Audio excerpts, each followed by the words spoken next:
ज्या दिवशी नंदी पळायचा कमी होतो त्या दिवशी ज्यांच्यावर आपण उपकार केलेले असतात, मी माझा स्वतःचा सांगतो, लंपी आजारानंतर ज्यांना आम्ही वरती आणले त्यांच्याकडून बैल मागितलं, मी त्यांचा नंदी मागितला, मला त्यांनी दिला नाही.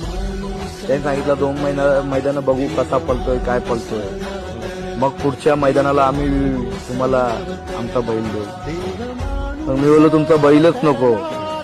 काय तुमचा बैलच नको. मग मी माझ्या मित्राला फोन केला, पिंटू भाऊ मोडे, मला बैल पाहिजे. मी 5-6 जणांना फोन केला, बैलासाठी नाकारलाय आपल्याला. पिंटू भाऊने त्यांचा पैरा कॅन्सल करून एका शब्दावर मला शिरसवडची रायफल दिली आणि तेव्हा दाखवून दिलं त्याला समोरच्याला. त्याच रात्री फोन केला, हा बघा मथुर आहे मथुर.